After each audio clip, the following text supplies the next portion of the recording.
Welcome to the Solemn Vanguard channel. Today we had the biggest ban list in Vanguard history. This was a long time coming. We've been asking about this for many months now. Premium really needed a big list to just take care of some problem decks so we could go back to basically the amazing format it usually has been. Now wow, they went hard. And I know some people will be mad that their favorite deck got hit. But just be aware, so many decks got hit that even if your deck was weakened, it's very likely that everything around it was weakened as well, to a point where, you know, everything got more fair. So for example, DI got hit and you're like, oh no, my DI got hit. But other decks also got hit so much that I think DI will still be a fine deck. It's just no longer gonna be this oppressive auto-win ridiculous force. So overall, I'm gonna say it, I'm super happy with this list, but let's go over the individual changes and why they happened.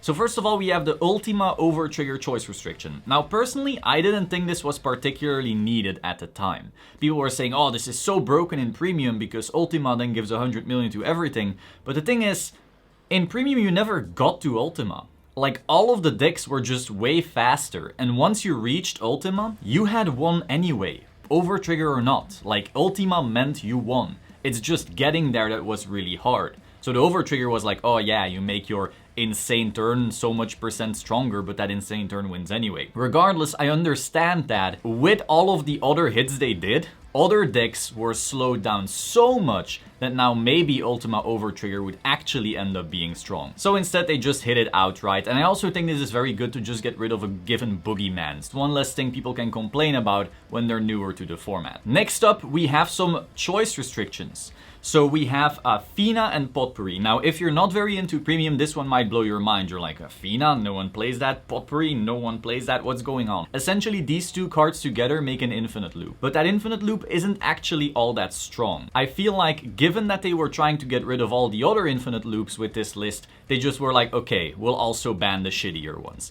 So Fina, Potpourri, no one was playing that together. Like, it makes no sense unless you try to do that loop, and even that loop wasn't very good. So, okay, get rid of it if you're getting rid of all the loops, that's fine. Then we have Dantarian and Ashurdan. Once again, if you're not super up to speed with these things, this essentially gave DI a way to have like, I don't remember, 40k shield or something crazy like that. You could basically not die. Like, those two cards together, you could no longer die. And that's not me exaggerating. Basically assume you were a 52k body forever. That was what that interaction did. It never actually released, like this is a pre-release ban, but very good that they fixed that before it could wreak any havoc. Then, and this one is very surprising to me, they choice restricted Purple Trapezist and Periton. So previously you already had this restriction with Jumping Jill and Trapezist, and they basically added Periton to it. Now there's two things that come to mind here. First of all, obviously this is part of Songster Loop, and basically any other crapload of attacks Pale Moon type of deck. But what's also a possibility is that if all of these other hits that will be going through ended up hitting, it's very possible Pale Moon would be, you know, the most insane, powerful, bullshit deck, so to speak. Basically like a Time Leap back in G era. That's where I would compare it, because you had so much utility and so many attacks and so much stuff. So maybe they assumed like this is gonna be too much once we do all of these other hits. But regardless, you know, if you're a Pale Moon fan, this probably came pretty out of left field. Though with that being said, I think Pale Moon is still gonna be tier 1. Like, even without this, Pale Moon has so many cogs in their machine that all work. And sure, this interaction was like the best one. Like, this was so good. But I still think the deck is gonna be fine, personally. I'm already thinking like, I have Pale Moon. I'm already thinking of a billion little things I can still do. And I'm like, it'll probably be still tier 1, maybe low tier 1, I don't know, we'll see. Especially given all of the other hits that we're gonna go over now. Zazan was banned. This is an interesting one, right? We basically noticed, hey, every single time a deck got broken, it was because Zazan could be tutored out in some way and then do some bullshit and some more shit and so forth. You had a Fenrir loop that required it to get going without CB. We all knew this card was a problem card. It wasn't wreaking havoc on its own anymore, but it was just a matter of time before some deck could fetch it again and then do some crazy shenanigans. This is also actually a very hard hit to Grand Blue. I saw some people talking on Facebook before like, oh, we should hit Grand Blue in some way, we should hit Columbard. I'm like, Columbard in Premium at least only searches Zazan. Like if you search Ghost Chip, that's just... It's not that big of a deal. If you take away Zazan from Grand Blue, the deck essentially becomes a very, very slow deck again. You take away all of its early game, basically. So given all of the other hits that we're going to be going over, it makes sense to me. Because if you didn't get rid of Zazan and you neutered all the other decks, Grand Blue would have probably been best deck by a mile if it still had access to Zazan. So now that Zazan is gone, okay, cool, you basically neutered everything. Next, Tempest Sphere. This was actually a bit of a surprise to me, because this deck wasn't actively wreaking havoc, but I also understand that once again, if you're afraid of all the early GB stuff going on and so forth, I understand how Tempest Sphere is just Diet Coke version of Zazan. So if you wanted to really go nuclear, this makes sense. Next, they banned Bendy. That's interesting. I thought they would do some choice restriction, but then again, I understand how if you choice restrict Bendy with Dragfall Luard, they play Drag Driver. If you do it with Driver, they'll play Heart, and they can keep going like that. And you can't just go, oh, Bendy with any Luard ever. My idea was choice restricted with Dagda, but then they would just play the V plus version. So I understand banning it. If you are a Phantom Blaster Dragon fan, I guess that kind of hurts, but I don't think anyone has played that deck in the past ever. Taro banned. Now this one is pretty harsh. I thought it could go to 1. And, you know, it would still be a singular attack extender and that would be fine. But I understand if you're completely afraid of Taro forever doing some kind of loopy stuff and so forth, I understand that. Now, if you're a Genesis fan, you could be, oh, this is so bad because this is our multi-attack and so forth. Yeah, I agree. But if you had to ban around Taro, you would have had to ban Glype, you would have had to ban Fenrir and Gelja, and then there's Kazanda, and then there's the dog, and you could have kept going because that deck has like 20 little pieces that all do similar things. Overall, in my opinion, Taro was the right hit. 1 would have been fine, 0 is very hard. However, Regalia is still a very strong deck in Genesis, so it's not like Genesis as a clan is lost. I think Regalia will even be like top tier, in my opinion. At least bottom tier 1 maybe. Again, we'll see. Like, the format is being blown wide open, so like, it's anyone's game now. We're gonna have to do some crazy ass testing to figure out what's actually best deck now, or tier 1 or tier 2. I actually have no idea now. I just think Pale Moon will still be good.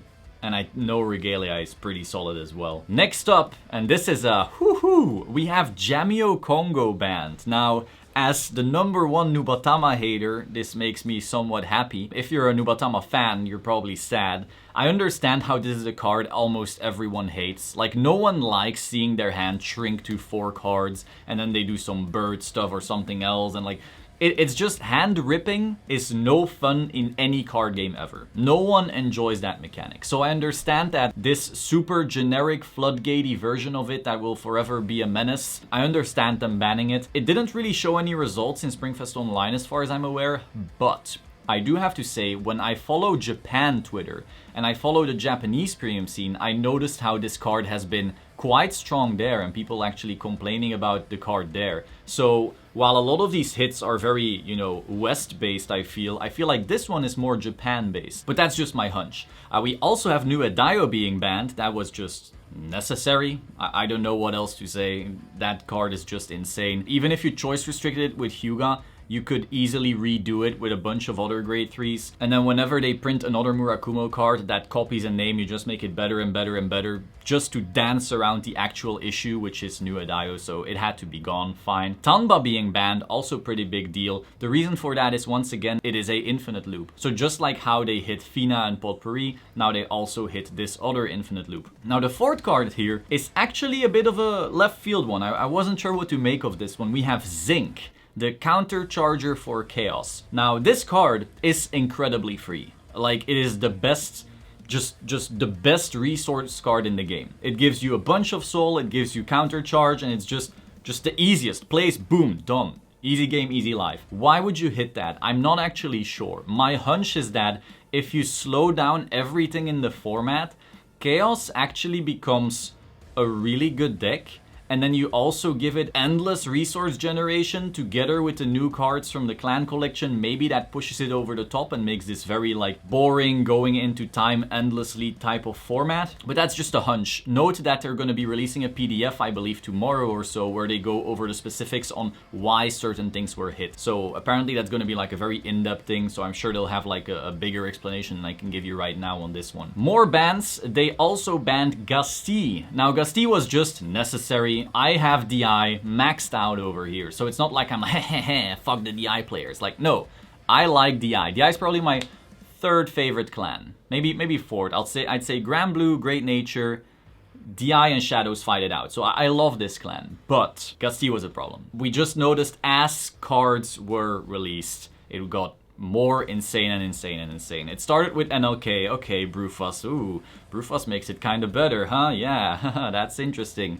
And oh, here's Sharot, oh, that's interesting, oh, here's Barrow Magnus, and here's Gusty, and here's this and that, and it just became ridiculous. So you can try and ban everything around it, or you can just accept Gusty is consistently the enabler of all the problems. It just had to go. I understand that. Now some people might say, oh, this makes DI bad. No, not in my opinion. You can still play NLK shenanigans. I will still play NLK shenanigans. I really like this deck. And I also feel like a lot of DI players haven't been really building much, if anything, because, well, Gusty just gave you free wins anyway, so why would you try to build anything else? So this makes sense. Then they banned Visible Songster. Once again, this was part of a infinite loop, so it makes total sense. It wasn't really infinite, it was infinite until you deck out. Yeah, okay, so after 60 attacks you might deck out. Oh no. Basically infinite. Now the final one here, that was pretty interesting to me, is Straw.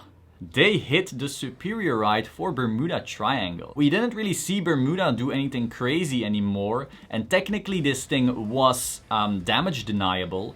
Now, some people might say, oh, but you can heal Guardian. That's true, but if you heal Guardian, you're already at grade 3. So technically that was only a way to get around the grade 2 game, not so much to stride on your opponent's grade 2. Regardless, they felt that it was too much, perhaps because once again, if you hit everything, Riviere might become best deck by a mile, so I understand why they hit it. There's also a lot of people who said, oh, when you hit Bende, you need to hit all of the superiorites. And that's just not true. Most superiorites suck ass. That's just the reality of the situation. Bende was one that was ridiculously consistent in a deck that doesn't need it. That's completely different. For example, the Kagero and the Tachi and even the Grand Blue Superiorite, they all suck. Like, they are just bad. They are very piece reliant and bad. It makes sense that they would hit the two that are actually really good, which is Tra and Bende. Some people might say, oh, but then they had to hit Ezel as well. And like, Ezel hasn't done anything for, well, ever since Wonder Ezel got hit. And it's also literally their entire identity. The point of Ezel is superiorite. That's their only play, especially now that they hit Ultima overtrigger. So I think that's pretty fine. Finally, also required, they fixed stand trigger rulings. This rule says rear guards that stand by a stand trigger cannot perform drive checks until end of turn. If a rear guard reveals a stand trigger for its drive check and that rear guard stands by its effect, that drive check will be fully performed. So basically, the Valk loop and the Blade Master loop, too bad for you. But because this is a rule change, it also means that any rear guard in the future that performs drive checks also gets fixed. So very, very good on that.